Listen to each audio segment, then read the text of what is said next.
For all things Pelicans, you're now tuned into the Pelican Post Game Report. Much love to the flock. Appreciate each and every last one of you guys for tuning into this episode of the Pelican Post Game Report. We in this thing. Shout out to the fam. Appreciate y'all guys for the support. We being on a little hiatus here, but we back to cover some Pelican content on the daily, semi-daily basis. Shout out to the fam. In this episode, we're going to talk about the 2023 NBA offseason preview. We're going to have a larger stream in which we go deep into this topic. But right now, we'll just go over a few things right here. And this is coming from Hoop Rumors that did a really good job of basically laying down and kind of separating the things that we have to face coming into the offseason. And knowing what we're picking up at, of course, you guys are well aware that the Pelicans are going to pick at the 14th spot. That is the only draft pick the Pelicans currently have in the 2023 draft. We know that Victor Wembanyama is going to end up with the Spurs. I don't think that was much of a secret. And then he'll end up in the Southwest Division with us. So the Pelicans, the biggest part of this for the Pelicans is that they have to remain healthy. And they, in my perspective, I think the Pelicans could use some more brain power in Coach Willie's staff. So there are a lot of coaches out there, veteran coaches that can possibly come in and be a part of the staff. So we'll see where the Pelicans go there. There's other things going on. But anyway, that's for another show. Let's delve into some of this stuff that we'll talk about today on this episode of the stream. And this is the off-season work right here for the Pelicans. And it deals with a lot. So let's get right on into it. As they describe CJ McCollum coming in with the Pelicans on the 2022 deadline, and the Pelicans, earning a spot in the pair of play-in tournament victories, gave the scare to the Suns. This was last year, getting in with we didn't have a winning record at the time and this kind of thing. And then ultimately with Zion Williamson healthy to begin the 2023 season, there was some optimism that Pelicans could make the leap to the top 6 playoff teams. We felt that way and become a legitimate title contender as long as Williamson was on the court. That belief looked entirely warranted. Though at the end of December, the Pelicans were 23-13, putting them in a tie for number 2 in the West, and their plus 4.8 net rating was the best in the conference. That was at the end of the year. And then it all changed, man. It all went to hell in a handbasket, so to speak. 23-13, we were 10 games above 500. And then the year changed, and unfortunately, the Pelicans' first game of 2023 was the last one of the season for Williamson, who suffered a hamstring injury that ultimately sidelined him for the remainder of the winter and spring. New Orleans went into a tailspin later in January, ultimately finished the season on a 19-27 run, and then losing a play-in game at home to the 10th seeded Thunder. And that was really the thing. Remember, not only that, but in the regular season, they also lost. They lost several games to teams they should have beat. And the team just sat there. They didn't bring anybody or attempt to bring in anybody, kind of steady the injury spates that was going on. They put a lot of pressure on guys that shouldn't have put pressure on, and it cost them. While the Pelicans' early season success was encouraged, their reversal of fortunes once Williamson went down was a reminder that they don't have enough talent to consistently win without him, and that they can't rely on him to stay on the court. He has played more than 29 games just once in his first 4 NBA seasons. 19-27 was the mark, family, from that point when the year changed from January all the way toward the end of the year, man. Just insane how it went apart. Pelicans aren't trading or waiving Williamson, so they can really do with Zion is hope for better injury luck. But they can at least take matters into their own hands with the rest of the roster, seeking out upgrades that will allow them to remain more competitive when the star forward isn't available. Now, the Pelicans' offseason plan, according to Hoops Rumor, with nearly $144 million in guaranteed money committed to just 8 players, the Pelicans won't have the cap room this offseason. However, once they lock in on low cost team options and non-guaranteed salaries for players like Herb Jones, Jose Alvarado, and Najee Marshall, they should remain comfortably below the luxury tax line, giving them the flexibility to go shopping in free agency using most of their non-tax payer mid-level exception. Now, New Orleans also has a bevy of trade chips available to seek out roster upgrades, even if the Pelicans aren't inclined to move any of the valuable young players. Jose Alvarado, Herb Jones, Dyson Daniels, and Trey Murphy, they control all of their own future. Their first-round picks, including the 2023 lottery pick, the 14th pick. They also own the Lakers' 2024 first-rounder, unprotected, with the option to defer it to 2025. The Bucks' unprotected 2027 pick and swap rights with Milwaukee in 24 and in 26. In other words, they have the draft assets necessary to build a strong trade package around picks rather than players. As they evaluate potential targets for free agency or via trade, the Pelicans will have to consider what their plans are at center. Now, Giannis Valanciunas, who started all but 3 games for the Pels this past season, will earn over $15 million in 23 and 24 on an expiring contract. As effective as Valanciunas is as a scorer and rebounder, he's not a switchable defender, and Coach Willie often turned to Larry at center in crunch time minutes during the second half of the season. Now, if Valanciunas isn't in New Orleans' long-term plans, his contract makes him an ideal salary matching piece in any major trade, since McCollum's $35.8 million and BI's $33.8, Williamson's $33.5 almost certainly aren't going anywhere. Valanciunas' salary, for instance, would be a logical match for the Raptors forward OG Anunoby, and who has been repeatedly linked to the Pelicans team that could use another 2-wing. Now, Toronto won't necessarily be eager to reunite with Valanciunas if Jacob Poeltl resigns. I'd expect the Raptors to push for players over picks in any major trade, since they don't control their own 2024 first-round pick. Still, Anunoby is the sort of player the Pelicans figure to target on the trade market. They have the pieces to get him if they're willing to be aggressive. Now, if Big V is moved for an upgrade at another position, it would leave the Pelicans without an obvious starting center on the roster. Former lottery pick Jackson Hayes will be eligible for restricted free agency and hasn't shown in his 4 NBA seasons that he's ready to step in a starting role. Now, even if they plan to lean on players like Larry Nance or Zion Williamson, Herb Jones is a small ball 5s, the Pels will need to address the center position in some form if it were to trade Big V and let Hayes walk. Now, the mid-level exception could come in handy in that regard. Of course, there's no guarantee that the Pelicans would do anything significant on the trade market this summer. Re-signing Josh Richardson would help fortify the team's wing depth, and the hope is that youngsters like Murphy, Daniels, and Herb Jones will continue to get better.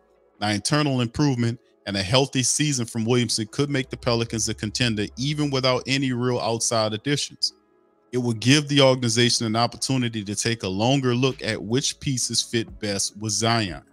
Until they see Williamson play something close to a full season, though, it's hard for the Pelicans to court on that happening. Now, count on that to happen. Pardon me. The time might be right for David Griffin and the front office to work on a contingency plan that boosts the floor of the roster, with the hope that a healthy Zion Williamson will take its ceiling to new heights. Isn't that the big issue, though? Big issue is Zion's health. And during the season, we were like, man, you know, he should be back by the All-Star break. Wasn't back by the All-Star break. Then for the end of the season, wasn't back for the end of the season. And then you had the plan. He should be ready for round. It just kept pushing the shit into the future. And I'm like, man, what's going on? And then they finally say he's not even ready to play. And I'm like, what kind of operation is this when you got a superstar like this? And at some point, if it's, I don't know, you could put a lot on Zion, but you got to put a lot on this organization. And Stan Van Gundy, we played a little segment about what Stan Van Gundy was saying, and I agree with Stan Van. I really do. On them, they need to see what Zion Williamson can do. This is 4 years, and it's not enough for it's simply not enough. Not enough at all. Not even close. So anyway, salary cap situation, guaranteed salaries are as ran. CJ McCollum's $35.8 million, BI's $38.8, Zion's $33.5. And no Zion's salary will be 25% of the 23-24 cap. This is a projection based on the $134 million cap figure. Now, Big V is at $15.4 million, Larry Nance at $10.3, Dyson 5.7, KLJ is 5.7, Trey Murphy 3.3, EJ Liddell on a 2-way, him and Darion Sebring both for two ways for a total of over $143.8 million. Any dead or retaining salaries? No, sir. None. Player options? Nope. Team options? Yes. 4 of them. Billy Hernan Gomez got the bird rights, 2.5. Najee's 1.9. Bird rights, Herb's at 1.8. Early bird rights for a total of over 6.3 mil. So you already know what time that is. 9 guaranteed salary is Garrett Temple at 5.4. Now, Temple's salary would become fully guaranteed if he's not waived on or before June the 3rd. So let's watch out for that. I'm anticipating Garrett Temple not to make it, man. I don't think they should, they'll keep Garrett Temple on the team. And they're talking about like it's in a dime. If they do say they waive him, then I can see Garrett Temple returning to the team. If you like him so much, bring him on as an assistant. Like we have a Corey Brewer type or something like that, but we could use that $5.4 million, man. Or if they do want him to play, then he comes back at a cheaper rate. We'll see. Jose Alvarado is 9 guaranteed at 1.8, and it's a total of over 7.2 million on 9 guaranteed salaries. Now, restricted guys, we just have one, and that's Jackson Hayes. That's over 7.7 million is his qualifying offer right there. And they got the cap hold over 20.4 million. The bird rights, the total cap hit 20.4, over 20.4 mil right there, according to the figure. Two-way free agents, none. Draft picks, just one, 14 overall pick, and stipulated at 4.2, over 4.2 mil. Extension eligible players, Billy Hernan Gomez, Brandon Ingram, Herb Jones, Najee Marshall, Garrett Temple, Big V, and KLJ. As you can see, all of them with veterans and KLJ with the rookie scale. Now, make note of this, fam, that all players who are either already eligible for an extension or will become eligible before the 23-24 season begins, Hernan Gomez, Jones would only become eligible if the team options are exercised. Valanciunas will become eligible on October the 20th, which will be right around the start of the regular season. It's going to be interesting to see how the Pelicans handle this offseason and what they do with Valanciunas, who in many parts did really well for us, but then in other areas, when we talk about scheme, doesn't really fit fully with Coach Willie Green is willing to do. So what do the Pelicans do there? That's the big question moving forward, and we'll see if they have any answers on that. Unrestricted free agents, other cap holes. You got Josh Richardson, 18.2 million. Tony Snell's 1.9 million. Gary Clark, 1.7. Gerard Harper's 1.7. James Nunnally, 1.7. 9 bird rights and Richardson's bird rights. The cap holes for the players listed in italics remain on the Pelicans books from the prior season because they haven't been renounced. They can be used in a sign and trade deal. So that's something to keep attention on, as we have several contracts right there the Pelicans can throw in some type of move. And then, of course, the cap exceptions available. The Pelicans have 2. They have the mid-level exception of over 12.2 mil, which the Pelicans are going to be looking at this, and the biannual exception of 4.4 million. Now, if the Pelicans would lose access to the full mid-level exception and the biannual exception if their team surpasses the tax apron, which they'll be looking to not do. So that's a brief look at the current situation. You have been briefed. You have been briefed as we get ready to head into Pelicans off season after the playoffs end. And we have some other news and notes we're going to cover on other streams. But this was a good, really good, excellent breakdown of the Pelicans off season coming up and what we need to do to kind of make some moves and make some things shake. And if we need to make trades, if whatever we got to do is opportunity to do it so we can build forward. Now, despite the fact that the prior year Pelicans got into the playoffs and ran at the Suns in an exciting series, this past season we couldn't even get through the play-in to get into the playoffs. But from a record standpoint, they went from a non-winning record to a winning record. So they're going to lean on that as success.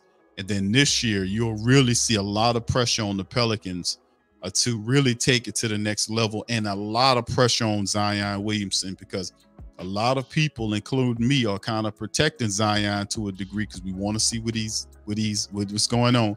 But eventually, it's going to get to a point where people are going to get tired of seeing the man sitting down all the time. So hopefully, and word on the street is that he's been working out and getting in shape and all this kind of stuff, and we hear this every year. But this has to change, man, in Pelican country. So with that being said, we're gonna get on it. I'd like to thank everybody, all the family members, timing in on this episode of Pelican Post Game Report as we kind of take a little brief look at the offseason. We'll return at a later date with a full show as we do the Pelican PPR weekly and cover all the latest news that the Pelicans get to take of the family members for the upcoming draft that'll happen down the line. We have a lot of stuff to discuss about Pelicans' future, contracts, trade options, all this type of stuff that we might look at to see how we can improve upon the team. So with that being said, I'm going to get out on that. I'm Big Q. Like I said, feel free to hit the like button, hit the subscribe button, and by all means, hit the share button and share PPR on your social media feed. I'm up out of here. Peace and go Pels.